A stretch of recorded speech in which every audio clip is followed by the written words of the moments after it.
आपको क्या लगता है, क्या सुशांत सिंह राजपूत ने जेन्युइनली सुसाइड किया था?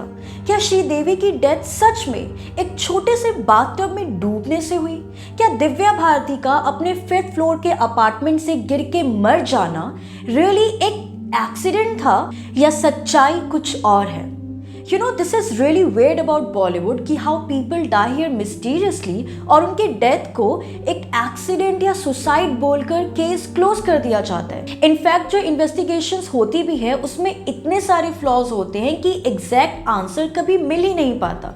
आज के वीडियो में मैं आपको उन्हीं फ्लॉड इन्वेस्टिगेशंस और उससे क्रिएट हुए अनआंसर्ड क्वेश्चंस के बारे में बताऊंगी। Do watch till the end. Sushant Singh Rajput. I still remember 14 जून 2020 की वो दोपहर when I came across this news on social media कि काय पोछे, पीके, छिछोरे और MS धोनी जैसी ब्लॉकबस्टर मूवीज देने वाले एक्टर सुशांत सिंह राजपूत ने सुसाइड कमिट कर लिया है। Sushant was only 34 years old when he left the world। उसकी मौत को 4 साल होने जा रहे हैं और CBI की टीम अभी तक किसी कंक्लूजन पे नहीं पहुंची है।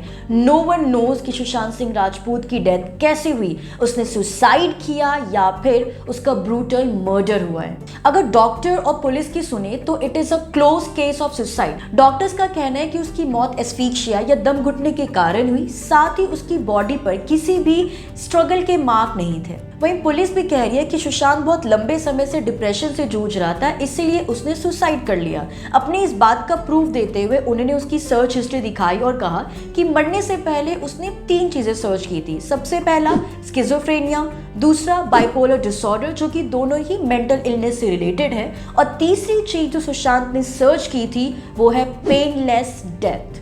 वहीं अगर मर्डर क्लेम की बात करें तो इसके भी 3 पॉइंट्स हैं। सबसे पहला लाइगेचर मार्क। अब सुशांत की डेथ के बाद उसकी डेड बॉडी की फोटो काफी ज्यादा वायरल हुई थी, जिसमें उसके लाइगेचर मार्क को देखकर ऐसा लग रहा था कि किसी ने उसका गला घोटा है, क्योंकि जब भी कोई इंसान फांसी लगाता है तो वो लाइगेचर मार्क ऊपर की हो जाता है, लेकिन उसकी फोटो में साफ दिख रहा था कि वो मार्क स्ट्रेट जा रहा था, जिसको लोगों ने कैच कर लिया एंड दे वर लाइक इस बंदे का पक्का मर्डर हुआ है। सेकेंड पॉइंट है रूप कुमार शाह का स्टेटमेंट। अब ये रूप कुमार शाह कौन है? तो डॉक्टर की वो टीम जिसने सुशांत का पोस्टमार्टम किया था, ये उसके मेंबर थे।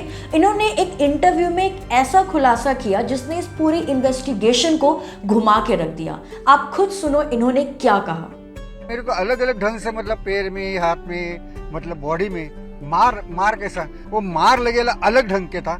हमने जब देखा तो वो फ्रैक्चर के माफिक था। उसमें हमारा थोड़ा बातचीत होने के बाद मालूम पड़ा कि भाई ये सुसाइड है। मैं सर से बात करने गया, भाई सर ये जरा अलग केस दिख रहा है, तो साहब बोले अपन बाद में डिस्कस करेंगे, थोड़ा ऐसा इग्नोर किया मेरे। मैं जब बॉडी ऑब्जर्वेशन किया देखने के बाद, ये जो गले का मार्किंग जो रहता है, हैंगिंग यानी जो बोलते हैं सुसाइड के टाइम जो रैंक रहता है, वो सुसाइड के जैसा नहीं लग रहा था।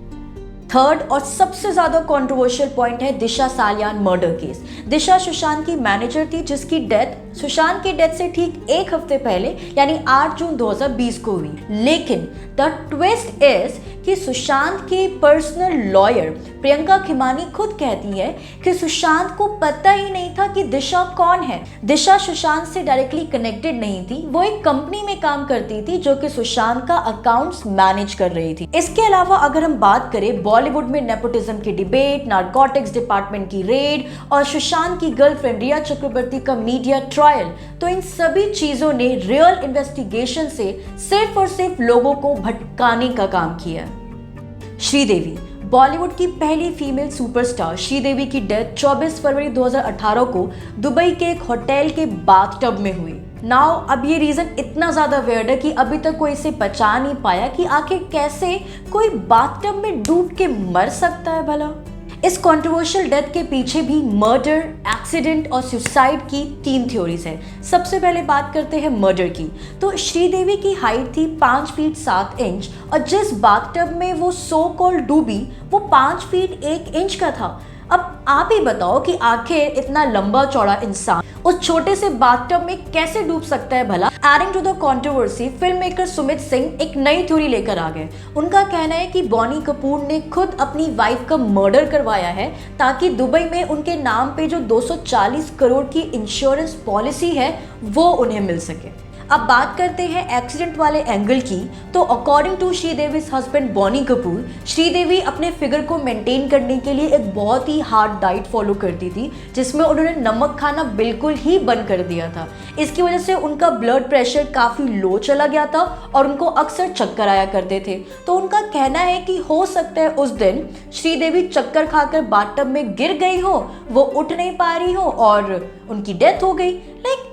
आप ही बताओ, क्या ये पॉसिबल है? अब पूरे भारत में कितने ही लोग होंगे जिनको लो बीपी की प्रॉब्लम होगी, जो नमक नहीं खाते होंगे। इसका मतलब ये तो नहीं है ना कि वो चक्कर खा के बाथटब में गिर के डूब के मर ही जाएंगे। मतलब बाथटब इतना छोटा सा होता है कि अगर उसमें आपका मुंह गलती से भी चला गया ना तो अपने आप वो ऊपर की ओर हो जाता है। So this thing seems to me like really weird. तीसरा एंगल है सुसाइड का। श्रीदेवी दुबई अपने नेफ्यू मोहित मारवा की वेडिंग को अटेंड करने के लिए जाती है, जिसमें उनके हस्बैंड बॉनी कपूर और उनकी बेटी खुशी कपूर भी होती हैं। अब शादी अटेंड करने के बाद बॉनी और खुशी तो वापस आ जाते हैं, लेकिन श्रीदेवी वहीं रुक जाती हैं ये बोलकर कि उन्हें अपना कुछ काम खत्म करना है। लेकिन द सरप्राइज इज कि वहाँ रुकने के बाद श्रीदेवी 2 दिनों तक अपने होटल रूम से बाहर नहीं आती और ना ही कुछ फूड ऑर्डर करती। अब 2 दिनों तक बिल्कुल इनविजिबल होने के बाद तीसरे दिन उनके डेथ की न्यूज आती है। तो आप इस चांस को बिल्कुल भी डिनाई नहीं कर सकते कि most probably she was going through some depression और इसी की वजह से she kills herself in the bathtub. इसके अलावा कुछ बहुत ही वेयर्ड चीज़ें भी हुई। जैसे सबसे पहला तो ये कि जो दुबई की इन्वेस्टिगेशन टीम है, उन्होंने कोई भी सीसीटीवी फुटेज या कोई भी एविडेंस इंडिया के साथ शेयर ही नहीं किया, उसको बिल्कुल दबा दिया। इसके अलावा श्रीदेवी की डेड बॉडी को इंडिया लाने के लिए अनिल अंबानी खुद अपना चार्टर्ड प्लेन भेजते हैं। ये सभी इस चीज की ओर इशारा करते हैं कि कपूर फैमिली कुछ ना कुछ छुपाने की कोशिश कर रही है। Maybe they trying to hide कि मरने से पहले श्रीदेवी डिप्रेशन से जूझ रही थी and she was into drugs and alcohol. उन्हें डर है कि अगर ये चीज दुनिया के सामने आ गई तो श्रीदेवी का नाम बदनाम हो जाएगा। I don't know, I'm becoming emotional. I really miss you all. Divya Bharti, Bollywood की highest paid actress Divya Bharti की डेथ 5 अप्रैल 1993 को अपने 5th फ्लोर के अपार्टमेंट से गिरने से हुई। इसमें भी एक बहुत ही वेयर्ड चीज ये है कि उस दिन उनके अपार्टमेंट में उनके साथ 3 लोग मौजूद थे। उनकी maid Amrita, fashion designer Nita Lulla और उनके हस्बैंड श्याम लुला। लेकिन उन तीनों में से किसी ने भी दिव्या भारती को छत से गिरते हुए नहीं देखा। इस इंसिडेंट के 5 साल बाद यानी 1998 में पुलिस ने इसे महज एक एक्सीडेंट बोल के केस क्लोज कर दिया। बात अगर एक्सीडेंट की करें तो जो लोग दिव्या भारती को जानते थे उनका ये कहना है कि दिव्या हमेशा उस बालकनी पे बैठा करती थी, वो उनकी फेवरेट जगह थी। तो ऐसे में ये बिल्कुल पॉसिबल है कि उस दिन भी उन्होंने वहां पे बैठने की कोशिश की हो, but somehow that particular day she couldn't maintain her balance and fell off. वहीं एक दूसरा एंगल मर्डर का भी है, जिसके अकॉर्डिंग दिव्या भारती और उनके हस्बैंड साजिद नाडियाडवाल के बीच रिलेशन कुछ ठीक नहीं चल रहे थे। उनमें अक्सर लड़ाई झगड़ा हुआ करता था और इसकी वजह ये बताई जा रही है कि दिव्या भारती को ये पता चल गया था कि साजिद का कनेक्शन डायरेक्टली दाऊद से है और 1993 में जो बॉम्ब अटैक हुआ था उसमें साजिद का भी कनेक्शन था। दिव्या ने साजिद को धमकाया कि वो ये बात जाके दुनिया वालों को बता देंगी, इसीलिए साजिद ने बहुत ही क्लेवरली दिव्या भारती का मर्डर प्लान किया। अब दिव्या भारती जिस विंडो पर बैठा करती थी उसमें जनरली एक विंडो स्टॉपर हुआ करता था, लेकिन उस पर्टिकुलर डे पर वो विंडो स्टॉपर वहाँ पे मौजूद नहीं था। I was too like this कि मैं बात करूँ या नहीं करूँ, ना बेटा बात करनी तो करो, ना तो बाय बाय। जाने से पहले लाइक, शेयर और सब्सक्राइब जरूर कर देना। Peace out.